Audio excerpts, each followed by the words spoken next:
Magandang araw po sa inyo lahat mga kababayan, Luzon, Visayas at Mindanao.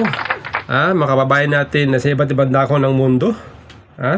Mga OFW, sana po kayo ay masaya, ligtas. Ito po, pag-usapan po natin itong mga napunan natin dito sa katatapos lamang na hearing ng Quadcom, na kung saan ito po si Tatay Digong ay umatin. Akala nyo ba naman,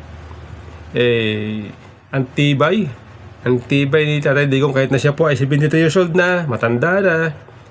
Pero po kinaya po niya yung hearing na pagkahaba-haba. Akala nyo ba naman, nagsimula ang hearing ng alas 10 ng umaga at natapos ng 2 o'clock. Ilang oras yun?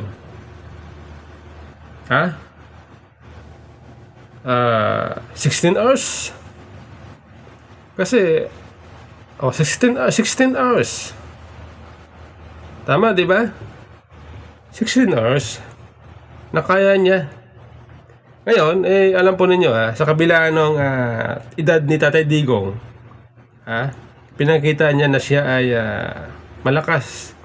Bagamat siya ay pag naglalakad, medyo inalalayan na, natutungkod-tungkod na kasi nga, dala ng kanyang yung imbalance.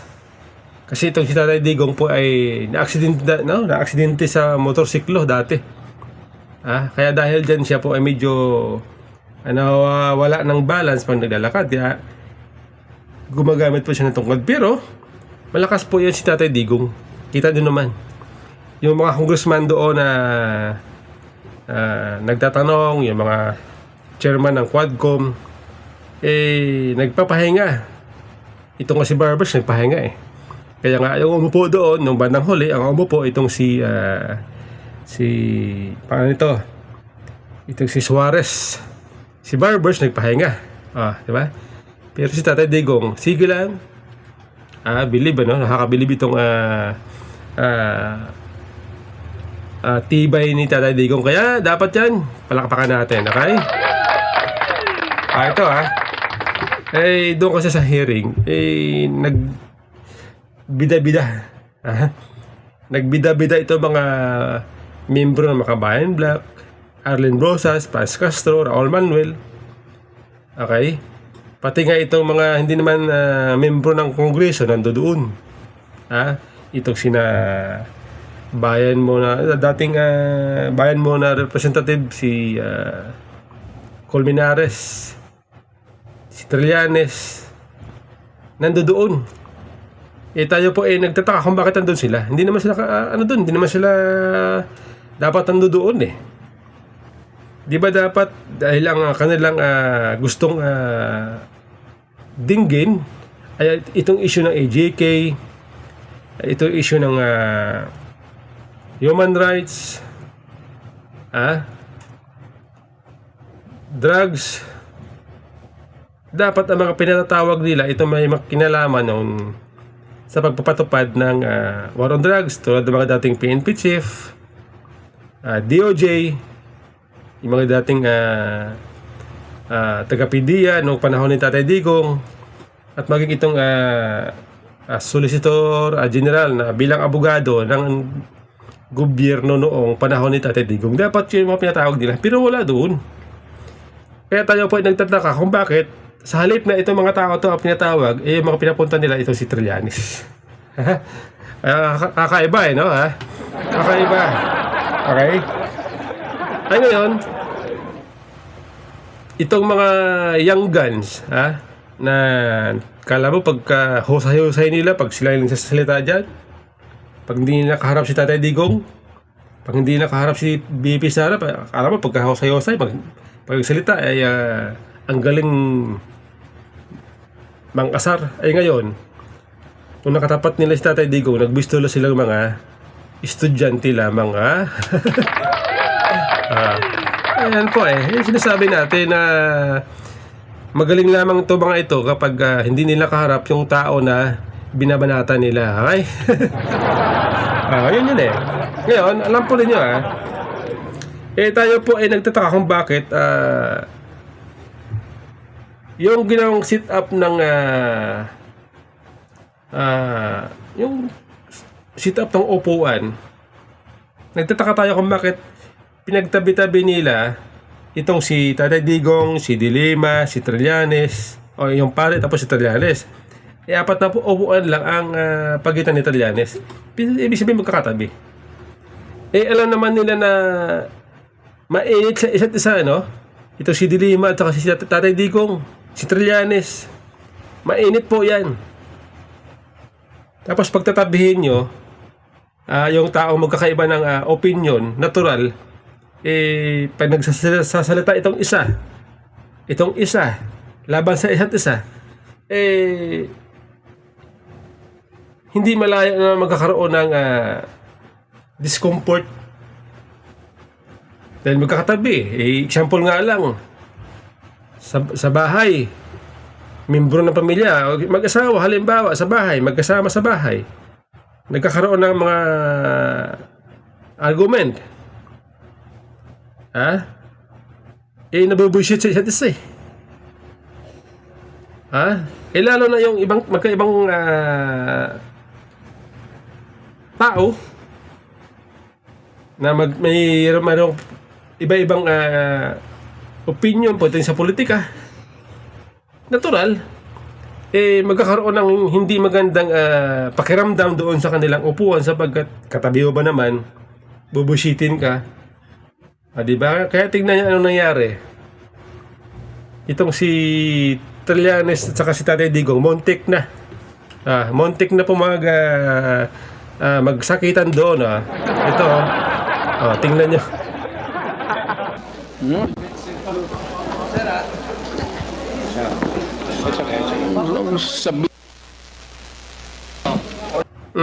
Okay. Kung halimbawa po nagkasakitan doon sa loob at nasaktan si Tatay Digong, siyempre matanda na ito si Tatay Digong, ito si Trillanes, si bata pa. Pero binabullshit nito si Trillanes. Hinahamon pa na ano gusto mo? Ano gusto mo, ganito noon Kaya siyempre, ito si Tatay Digong, siyempre hindi yan atras kay Trillanes, kahit na matanda na yan, hindi yan atras, kaya yung microphone muntik nang ipukol kay Trillanes. Ngayon, kung nagkasakitan, halimbawa, nagkasakitan sa loob, sino ang dapat sisihin? Ito yung mga hinayopak na namumuno dyan, ito mga hanayopak na namumuno dyan sa Quadcom ang dapat sisihin kung nagkasakitan itong si Trillanes at si Tatay Digong. Tama, di ba? Kasi nga, hindi nila inisip, baka pwedeng magkaroon ng problema dahil magkatabi.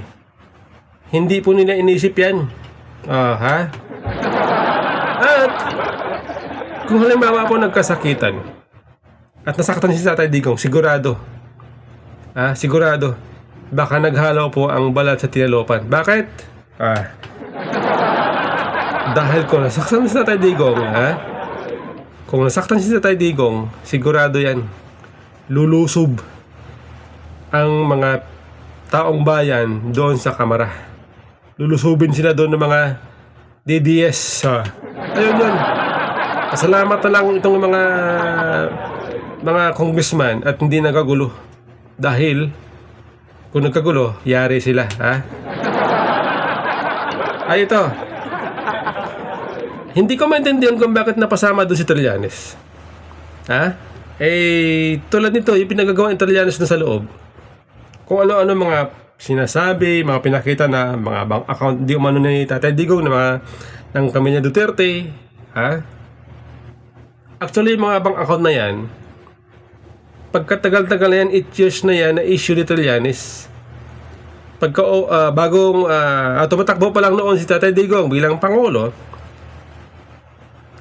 ini-issue na yan ni Trillanes kay Tatay Digong na meron daw tinatagong yaman, bank account.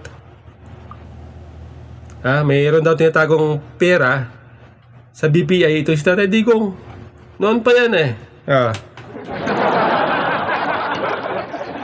Ngayon, ay alam po ninyo bakit pinayagan itong Quadcom, itong pinapakita doon ni Trillanes na mga yung mga records, mga records na di umano yung mga deposit, Nakalagay doon. Alam po ninyo ha, kung totoo yan, kung totoo man yung sinasabi ni Trillanes ng mga bang recoach ng mga Duterte, bawal yun. Ha? Bawal yon sapagkat meron po tayong bank secrecy law na tinatawag na kapag hindi otorisado ng ang account owner na ilabas itong mga record ng kanyang deposito, bawal po yan. Pwede pong kasuhan ang bangko. Pwede rin pong kasuhan si Trillanes kung totoo yun. Kaya lang, dahil nga hindi totoo, hindi na po kinakasuhan ni Tatay Digong si Trillanes at maging yung bangko. Pero, dito po sa issue ng paninirang pore, kay Tatay Digong, doon po sigurado hahabulin ni Tatay Digong ng mga Duterte ito si Trillanes sapagkat niya po inabanggit ito. Ito po. Nabanggit na pag-usapan po ni Attorney Panilo at ni Tatay Digong na sasampan po nila ng kaso itong si Trillanes sa paninirang pore. Libel. Lagot na. Yari na.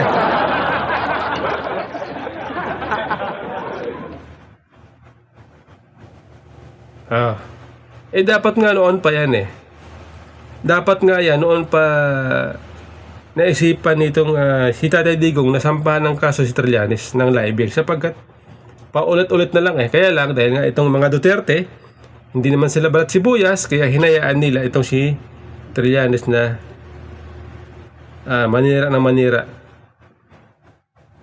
Mambwisit kumbaga. Pero ngayon sabi nga ni Tatay Digong, it's about time para panagutin si Trillanes sa kanyang mga pinagagawa. Yan. Sana nga habulin na ni Tatay Digong ito si Trillanes para naman matuto. Mabigyan ng leksyon.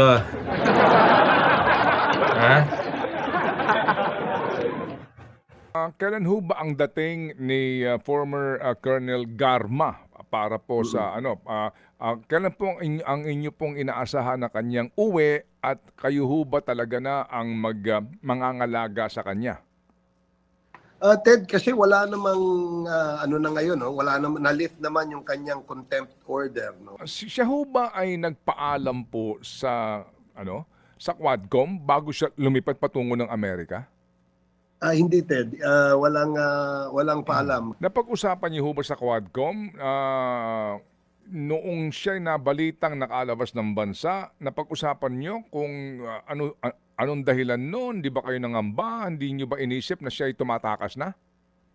Actually, Ted, nagulat kami nung nalaman namin na sa ibang bansa na siya at na-detain, na-hold nga siya. Hindi siya, I think she was denied entry sa US, kaya nagulat kami. Sabi namin, ano kaya ito? Bakit biglang umalis ito? Nung kinausap ni Congressman Dan Fernandez yung kanyang abogado, sabi naman ng kanyang abogado ay willing naman siyang umapir ulit. Ang ibig sabihin ba nito ay nagbakasyon lang siya. So hindi pa ho namin siya natatanong, Ted. Actually, yun po ang aming isang malaking question mark, ba't siya umalis? Opo. Sa ngayon ho ba na siya ay naandoon sa immigration sa Amerika? May ugnayan na ba ang Quadcom Secretariat para po any chairman po sa Quadcom na tanungin siya, tatawagan at alamin ano ba ang kanyang sitwasyon dahil baka naman may banta sa anong dahilan niya kung ba't talaga siya umalis? Yes, Ted. Nung lumabas nga sa balita na siya ay na-detain daw sa immigration sa Washington, ay kumontak ko agad si Congressman Dan Fernandez sa kanyang mga abogado. Pero walang idea kung ano ang nangyari kay Colonel Garma that time, according to the lawyers. Kasi hindi pa nila nakakausap. Lumabas lamang sa news na yun nga, na-detain nga daw dun sa immigration sa US. At hindi pa ho nakakausap yung kanyang mga abogado. Pero parang may nag-text daw sa kanila na maayos naman daw at they're just processing yung kanyang pagkaka-detain. temporary detention at para makapagbigay ng info sa atin dito sa Pilipinas. So far, wala pa hong balita. Opo, meron ba kayo nasagap na tila humihingi ng asylum si Garma sa Estados Unidos? Oh yes, tama. Yan ang latest. As of yesterday, ang sabi ni Congressman Dan Fernandez na information galing din sa mga abogado ni Colonel Garma ay they wanted to seek asylum daw sa Amerika. Ano pong balak nyo sa inyong committee, sir?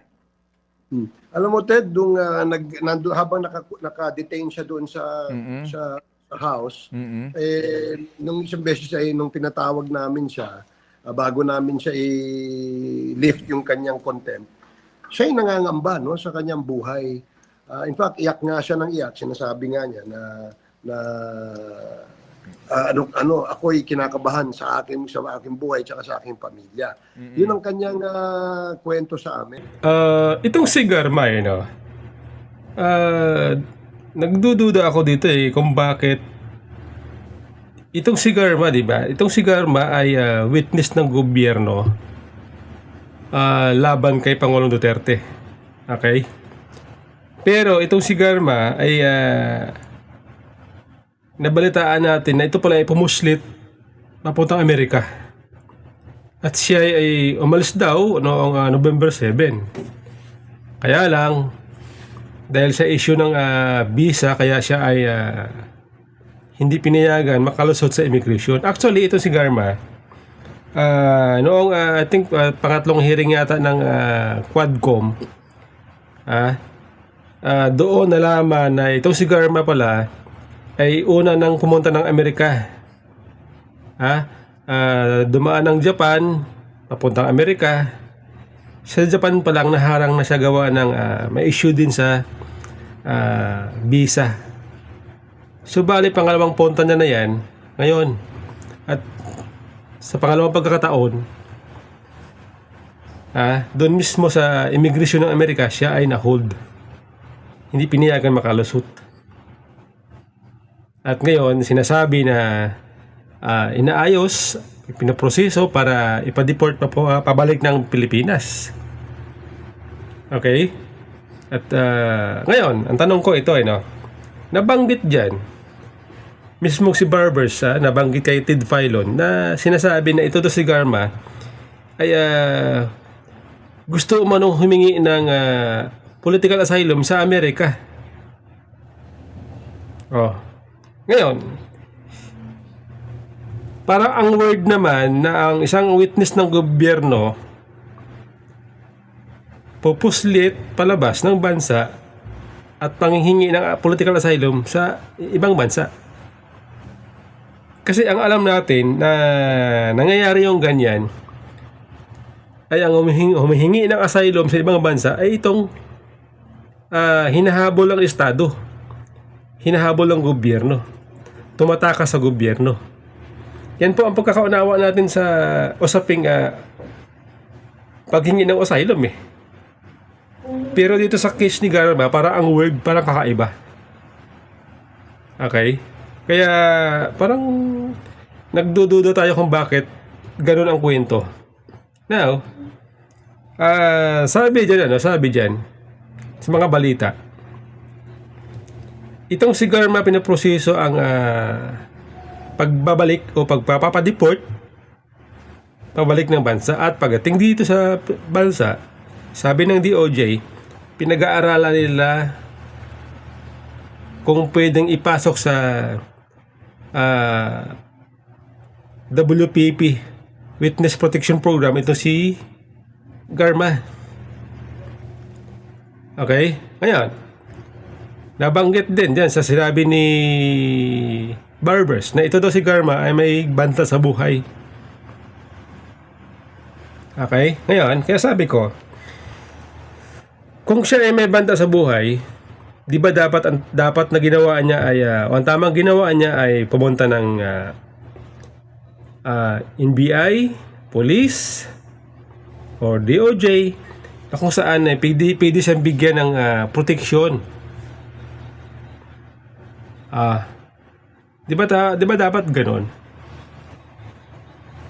kaysa pumunta siya, pumusunod siya ng bansa, pupunta ng Amerika at sasabihin ay manghingi ng political asylum.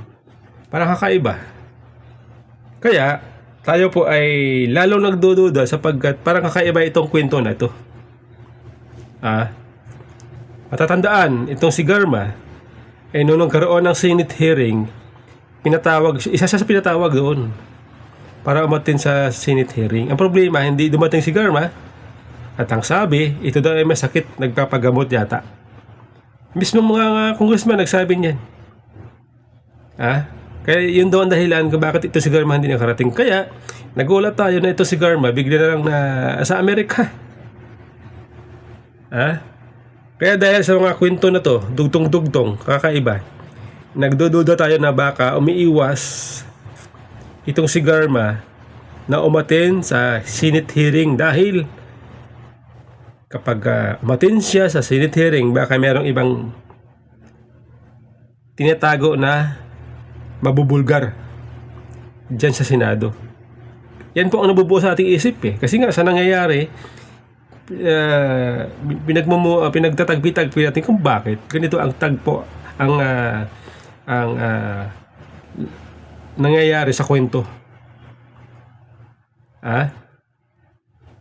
Kaya nagdududa tayo na baka gusto lang tumakas ni Garma o baka sadyang pinatakas, pwedeng ganyan. Okay? Alam naman na may problema sa visa pero sumibat pa. At nakalusot pa sa immigration ng Pilipinas. Kaya yan po ang ating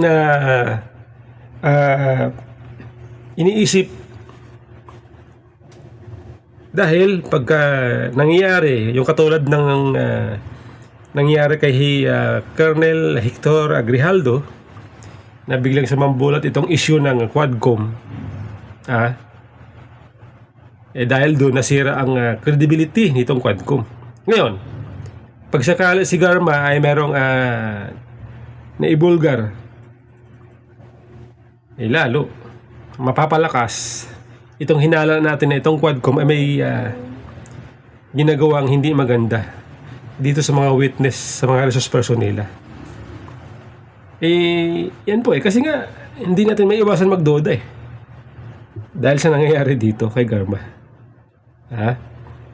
May nagsasabi na itong Quadcom ay binuo ito para ipin down ang mga Duterte. Sabi ng iba, di umano. Baging sa mga comment section ng mga Facebook, YouTube, itong ating mga kababayan, ganun na sinasabi. Ganun. Kaya kuminsan, parang pati tayo napapaniwala. Baka nga. Suppose may ganitong issue.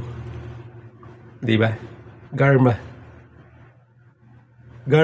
karma. Ano ba? Garma.